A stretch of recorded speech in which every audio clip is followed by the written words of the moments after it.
J'ai eu la chance de faire partie du trio. Monsieur Huc, Monsieur Sucré et Monsieur Paul Lombard.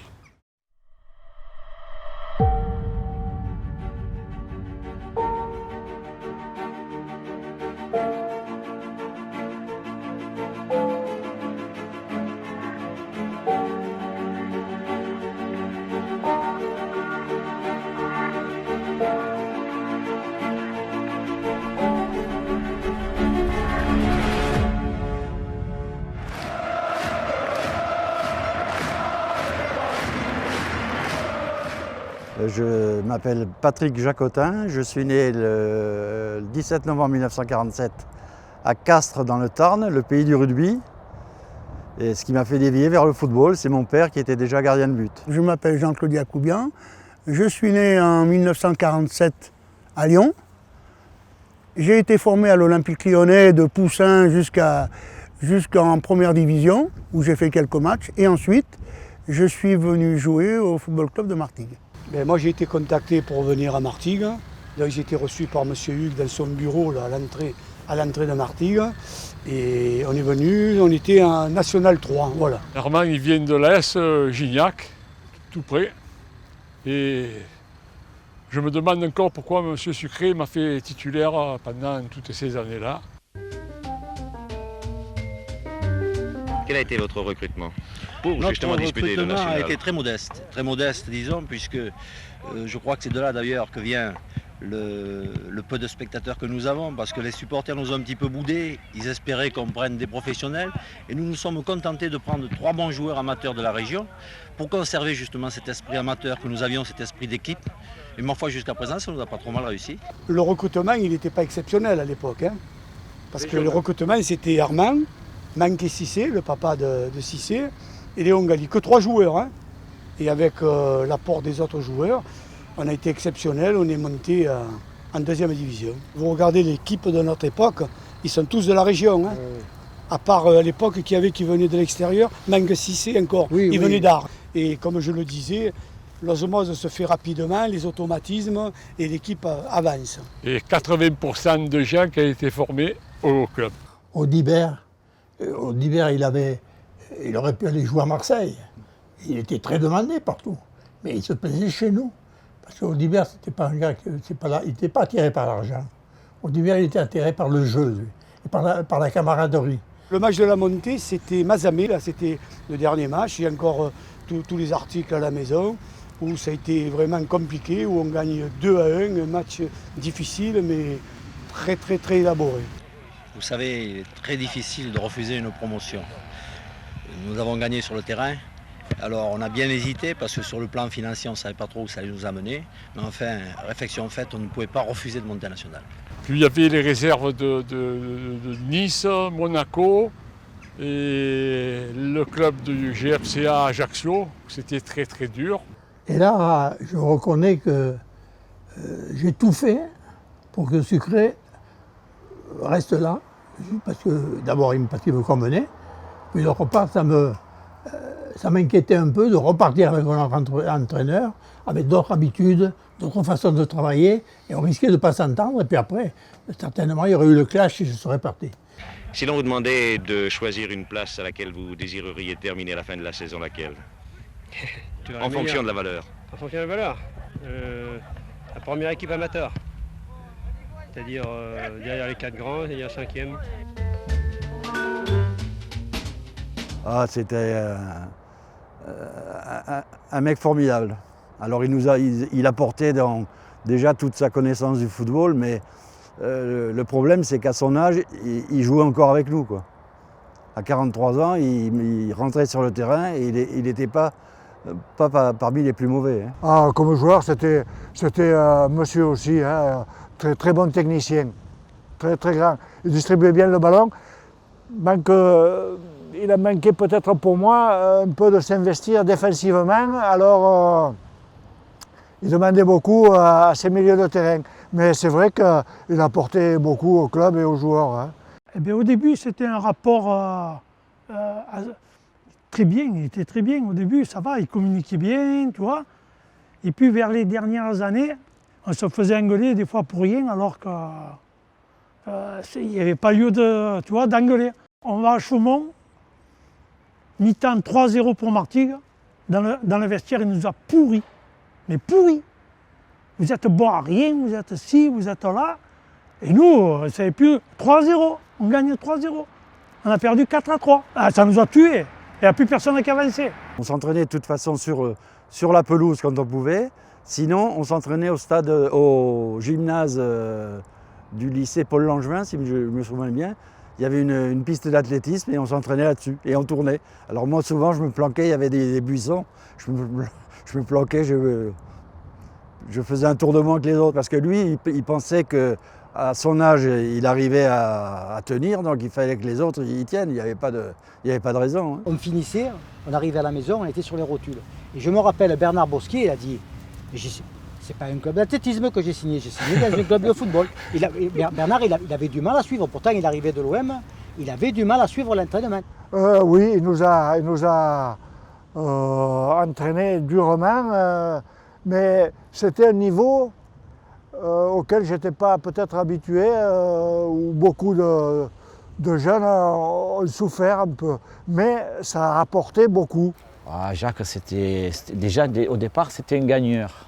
C'était un gagneur et qui était très sévère au niveau des entraînements. C'est-à-dire ce qu'on faisait à l'entraînement, pour lui, c'était ce qu'on faisait pendant le match.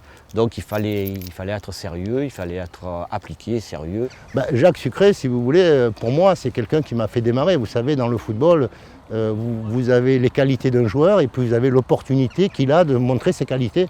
Après, dans le temps, bien entendu, si le joueur a des qualités, il va rester. S'il n'a pas de qualité, il ne reste pas. Mais en premier, il faut qu'on lui mette le pied à l'étrier. Et que ce soit le président Huc ou que ce soit Jacques Sucré, c'est des gens pour moi qui ont beaucoup compté, étant donné qu'ils m'ont fait confiance. Mais Sucré aussi, c'était quelqu'un d'humain. Voilà, il savait y faire, il savait nous motiver. Il y avait tout pour réussir. Une équipe jeune, pas très athlétique, mais qui en voulait énormément, ce qui nous a permis de monter en deuxième division. On avait quand même une attaque qui est que des feux follets, avec sur les côtés Alain et Dédé, et Armand qui était toujours à l'affût, et puis qu'il avait une grande qualité, c'est qu'il mettait la tête où moi je ne mettrais pas le pied, il rentrait, il perturbait surtout le système défensif adverse, et c'est pour ça que ça partait. C'était facile pour nous de leur donner des bons ballons. D'abord, il y avait tous les jeunes de la Gambardella qu'on jouait, comme Mercé, Augustin, Pérez. Il y avait des anciens comme Marc Chancel, Morel, il y en avait Sesco, je me rappelle tout ça, genre Popol Bro, je me rappelle très bien de tous ces joueurs-là. Et puis ensuite, après, le club il a évolué, il y a des nouveaux joueurs qui sont arrivés. Il y a beaucoup de Marseillais qui sont arrivés aussi, comme Gali, il y avait des Audibert, des Nazarétiens. Il y a eu aussi Ante Kovacic, des étrangers, Pligno, tout ça c'était des très très gros joueurs. De Pupille, à l'époque c'était Pupille, on jouait au stade Adéric Chave et j'ai connu Pupille, minime, cadet, junior, jusqu'à jouer en équipe première. Le premier but, le voici, signé Martinez en deuxième mi-temps, qui trompe Bernard. Donc c'est le premier but de cette rencontre. 4 buts seront marqués en 9 minutes au cours de ce match. Après j'ai marqué, je ne sais pas, je ne m'en souviens plus, mais bon, je sais qu'on avait gagné 3-2. Et moi, donc, j'ai eu la chance, là-bas, de marquer le 3e but sur une ouverture de Marc Chancel. Mais bon, ça reste dans moi, puisqu'on m'en parle souvent de ce but. Et bon, le stade turcan, il a explosé comme je ne l'ai jamais vu exploser, quoi. Mais c'est des matchs exceptionnels. Il y a celui-ci aussi en coupe. On est passé à travers où il y avait énormément de monde ici. On avait perdu 2-0 chez eux et ici on les recevait. Il y avait un monde de fou, match retardé et ça avait été un match exceptionnel où Platini, simplement un ballon, nous a assommés. But du centre, dégagement du gardien, reprise de volée, but. Platini, je crois qu'il était à droite, il reçoit un ballon, alors je ne me souviens plus de qui, d'un ancien bien entendu. Et puis il fait un lob sur Palma au millimètre, quoi. Et je me souviens de Palma, donc dépité, Et il y a un joueur qui lui dit ouais, il a touché 3 ballons et le lob, tu l'as pas vu, quoi. Donc, et Palma le regarde de façon un peu triste, en lui disant ouais, mais c'est un extraterrestre. Mais en réalité, on a toujours perdu les matchs contre les premières divisions. On a perdu contre Strasbourg, on avait perdu contre Nancy, on avait perdu contre, je ne me rappelle plus encore. Mais par contre, vous avez 3 fois le Challenge France Foot. Oui, le Challenge France Football, il récompensait les meilleures équipes amateurs qui allaient le plus loin dans la compétition. Il y a ce match contre Cannes aussi, avec cet incident. Les gens s'en souviennent, mais racontez-nous, Léon. Eh bien, contre Cannes, je crois qu'on fait au match aller, toujours aller-retour, on fait 1-1. Ici, match retour avec énormément de monde. Et à la 44e minute, là, pénalty sifflé par M. Vautreau, parce que Baeza me tacle par derrière. Et en rentrant au vestiaire, je ne l'ai pas vu arriver et c'est là qu'il m'a sémé un coup de poing dans le nez, qui m'a cassé le nez. Il a été expulsé, mais le grand événement, c'est qu'on a gagné 4-0. Mais surtout, on savait que Baeza avait été chambré par certains joueurs de l'équipe, dont je ne dirais pas le nom, mais alors Baeza, avant le match, que je connaissais très bien, m'avait dit, bon, tu leur diras qu'ils me laissent tranquille, hein, parce que sinon... Et manque de peau, ça s'est mal passé en première mi-temps. Dès la reprise, Martigues ajoutait un 3e but, Mercé parachevant une belle action collective. Cannes ne jouait plus qu'à 10 car le capitaine Baeza, auteur d'un coup de poing sur le visage de Gali, avait été expulsé par M. Vautreau. La scène s'était déroulée dans les vestiaires pendant la pause. Le pauvre Gali, le nez fracturé, devait d'ailleurs abandonner la partie peu après. Il est ressorti plein de sang, Gali, donc lui il a été expulsé, Baeza. Il a passé la deuxième mi-temps dans le panier à salade. C'était marrant. À ce moment-là, donc, les joueurs travaillaient pendant la journée. Absolument. Et comment vous procédiez pour les aider à trouver un travail donc, bon, étant entrepreneur moi-même, j'en plaçais quelques-uns, mais je ne pouvais pas tous les placer. Hein. Je n'étais pas une entreprise de football, moi. Hein. Mais par contre, j'avais des collègues et j'essayais de les placer à droite, à gauche. Il y avait notre journée de travail et le soir on venait s'entraîner pour jouer. Alors par exemple, vous faisiez quoi vous, Léon? Moi je travaillais à la mairie. Et il y avait des aménagements? À la mairie de Marseille. Non, on s'entraînait le soir à 18h ou 18h30. Donc on montait, on s'entraînait. Pareil pour Armand. Moi j'ai travaillé à Total toute ma carrière footballeur de Martigues, j'ai travaillé à Total. Et bon, une année ils sont partis à La Réunion et Total m'ont pas donné les congés. Et je ne suis pas allé à La Réunion, eh oui.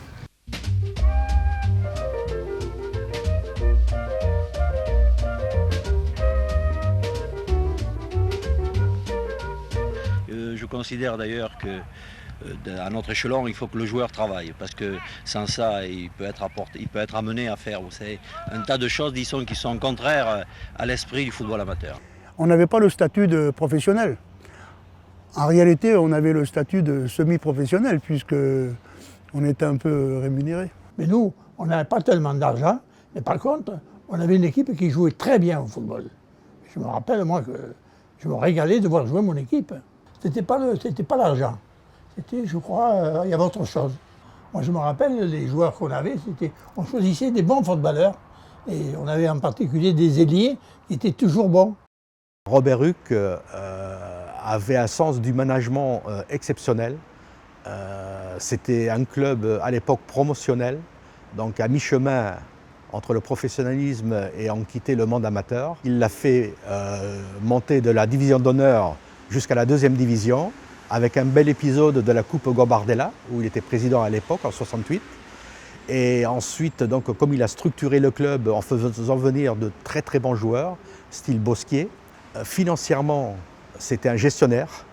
Il avait laissé des finances très saines pour transmettre ce club après plus de 10 ans de présidence, où on sentait une petite lassitude, puisqu'il n'arrivait pas à franchir ce seuil dont on pourra parler un peu plus tard. Moi, à l'époque, c'était comme mon père, quoi, hein, puisque moi, quand je suis arrivé quand j'étais à Martigues, j'étais jeune et lui, il avait pratiquement l'âge de mon père à l'époque. Et ça a toujours été une personne de qualité et de droiture. J'ai le souvenir d'un homme très intelligent, très capable Et il avait été question pendant cette période-là qu'il soit président de l'Olympique de Marseille. C'était en 1981, quand l'OM était au plus bas.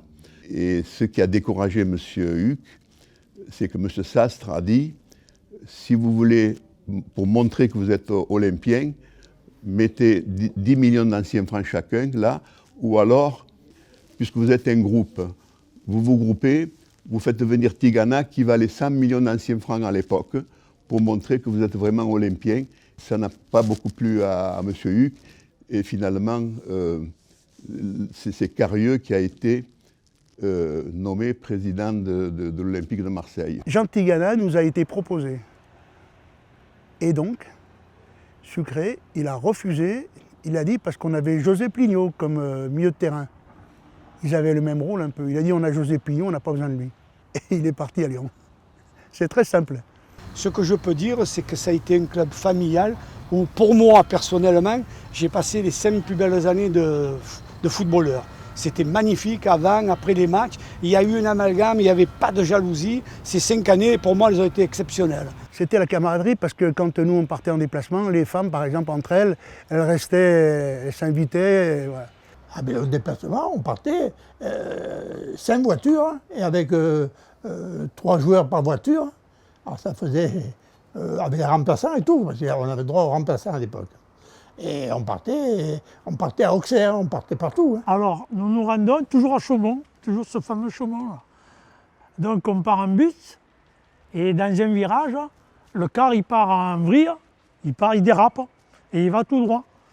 Donc tout droit, et il commence un arbre, 2 arbres, 3 arbres, 4 arbres, 5, 6, 7, 8. Et puis on voyait que ça descendait, c'est les arbres qui nous ont arrêtés. On a eu peur, hein, on a eu peur. Hein. Et là, le kiné qui nous dit « Oh, j'ai perdu mon mouchoir », ou on l'a jeté. Et qu'est-ce que je m'en fous du mouchoir, on a failli mourir, j'ai dit. Et moi, je me rappelle, on a été à Tours et on a pris l'avion. Finalement, c'était pas mieux parce que j'ai mes 2 collègues à côté, là, Gali et Audibert, hein, Armand et Léon. On a pris un orage au-dessus de Clermont-Ferrand, vous vous rappelez? Ça, je me rappelle. Oui, je me rappelle, bien sûr que je me rappelle. Et alors, le petit avion, un fétu de paille, oui. et Armand et Léon, ils étaient, vous vous rappelez? Oui, et ils ont dit, on ne rentre pas en avion. Ça, je me rappellerai toujours. Hein, sûr, et finalement, ils sont quand même rentrés en avion. Hein. Et on avait fait 1-1 ce jour-là. Ils ont eu peur. Première mi-temps inexistante parce qu'on était encore dans l'avion. On était à Tours.